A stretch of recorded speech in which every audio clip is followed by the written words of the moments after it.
Hello, hello.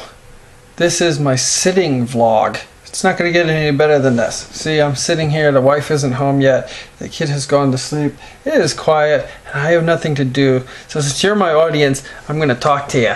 I was sitting here, I've had a lot today with, me versus my past.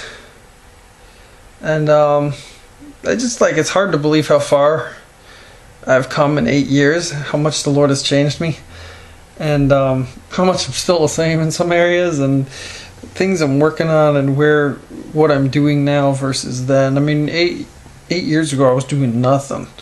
I sit there and play games all day long, and now I'm teaching kids in Sunday school, and I'm a father, and I'm married, and it's just it never ends.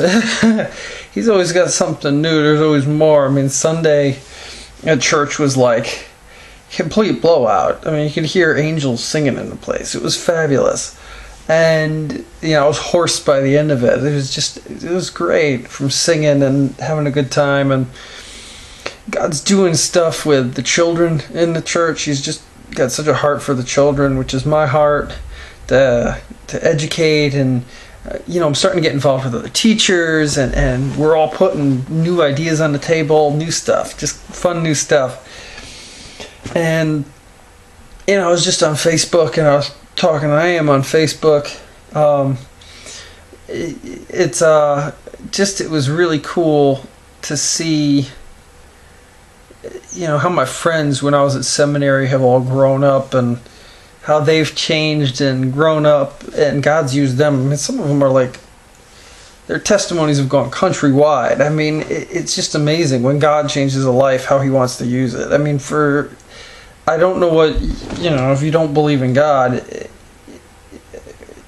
and you think Jesus is a failure, which is the part of this series I'm going to read, is about how Jesus, a lot of people think He was a failure at the cross. He was going to issue in His kingdom, and people would worship Him, and that's part of who He was supposed to be in atonement as Messiah. And it's just He is worshipped. It could be 1 billion people worldwide. We don't even have a number we really don't have an accurate number on who's following Christ, who doesn't. Some people don't come out of the closet, some people do. The whole that part's tough to know who's saved, who isn't. And it's just, the amount of lives changed is so awesome. And, I sit here and I'm just a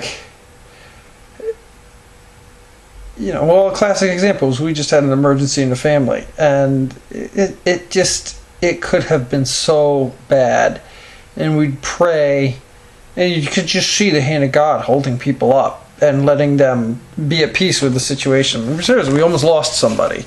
Not my direct family. It was my wife's father, and it was just it's amazing. And so I could keep going on that. But it's also amazing my attitude towards work. I'm just looking at the floor. And for those of you who do have kids, you know that they can take a floor and put toys all over it like nobody else can put toys all over it. And I'm sitting here, my attitude towards work, I just wanted to play. Even for the first year of marriage, I'm just sitting there I want to play. I want to goof off. And I was wrestling with the Lord on it, and He's like, "You're a married guy now." And I know. And then and He's like, no one twisted your hand to do it. You said you wanted it. And I go, I know. But it's now I really see it. But my attitude has changed. It doesn't bug me anymore hanging out with the wife and putting down my stuff, and it's still a sacrifice at times. At times I want to do my own thing. But it's cool. And I'm really excited about, I'm going to say it, I'm excited about Jesus, for one. Active Jesus, the Jesus I'm dealing with now, the stuff He's doing in my life is all very personal. And, it's hard. I'm on fast. It's partly why I'm making this video, I'll confess. It's tough, I think, for us to be obedient. And it's tough for us to want to. I'm not saying I'm on fast to brag or anything. It's tough. I feel like we're getting closer to the end of the fast. I'm waiting for a certain thing to come through, and it's amazing how tough it gets. Like, you just want to pull out, and I'm sitting here like, no, we are almost there. I've already seen things. We're heading that way. We're already farther than I ever thought we'd be. If nothing comes of it, it would be farther than I thought we would be. So, which I know something will come of it because God is good. But just, we really, for those, I'm really talking to the Christians right now, you really want them, you gotta seek them. And I don't think any of us really know what that means. Yeah, I was praying at service, and it was really hitting me, like, just, we don't have a clue. I mean, we don't. We read the scriptures and we can come up with all these theories and methods, and it's just like, he is so good and we're so forgiven. But I think that's a problem, is this whole self-righteousness that we walk with. It's, I mean, I got toys on the floor here, you know, we're just totally imperfect. You know, there's dust in the house, you know. There's no dust in the house in heaven. And also just who he is. You know, he left heaven to enter into all of this. He lived for 33 years. Now I'm 28. I've almost been on the planet as long as he was. It's just like, you know, he saw it all. He had friends backstab him. He had, you know, rough labor. He had, you don't even have to get into the cross. He had to endure schooling. Right there. It's just amazing that that's our God. And, skeptics have all kinds of things to say, and I don't say skeptics in a negative way. It's what it is. You know, there's believers and non-believers, people who don't believe, and I'm getting new conviction about that. Anyways, I just thought I would do another lazy blog. I don't know how this is going to come out, and I'm at 7 minutes yakking away. Some of you are still watching. You know, really, we all just need to pray for those. You know, this really hits me. On Wednesday, I had a real tough time with my boss. Boss really hounded me. And technically, according to policy, nothing she said was wrong, but at the same time, I felt really dogged by her for 4.5 hours. When I left my shift, I felt like I just got off a roller coaster. I turned to my wife, I'm like, that was horrendous. I never wanted to do that again. I've been through it before. I've had bad employers, but I don't know. I was not sitting there judging her. I mean, it was a weird scenario. But, you know, and God was convicting me, like, you have no right to be angry. You have no right. It's not your right. He goes, and you gotta let it go because it's making you old. And, you know, I held on until really today. I feel like I've let it go. I wound up eventually, I did what the Lord tells us to do. I started praying blessing on him. It was the only thing I could do. It was either I could sit there and be angry and vengeful, or I'm going to start praying for him.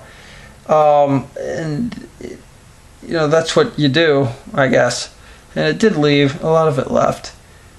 Still nervous going to work, though, after that. And, but, you know, putting it into practice. My little imperfect self, who's loved by God, shouldn't be, but is. And, you know, if you're out there, by all means, just love on them. Set some time aside, get rid of the politics, get rid of the debating, get rid of the, you know, everything. You know, at night, sometimes I just sit in silence. You know, you see me on YouTube, I'm constantly debate. Let's do this, let's bring up all kinds of comments that are going to cause a stir. And, you know, I get this impression I'm running around, but I also have a lot of downtime where I'm just sitting there in the silence. And I think that's why I've gotten where I've gotten, is I do have these long hours of silence. Sorry, my neck is sore today. I've had a sore neck. It's got weather going on. I'm on like WeatherBug, and like 3 days of rain. And before I was on WeatherBug, I sat back. I go, oh, you know, I have a bad neck and a bad back, and I'm sitting there just like, I know there's a storm coming. And sure enough, like 5 minutes later, I didn't even mean to. I click on the computer, WeatherBug pops up. 3 days of rain. I'm like, oh yeah, pressure system. I'm like, yep, that's what that is. Anyways. Take it easy. Hopefully the next time I'm talking to y'all, we will be engaging in prophecy, Old Testament style. Yeah, getting into the Old Testament. That'll be fun. And I have no clue how long that'll last, and I don't know how long it's going to take me to put them all out, because I seem like I'm using, my kid only naps for so long before I have to deal with her again, and I can't do any of this when she's awake. So, who knows how long it'll take. I escape and then I do it.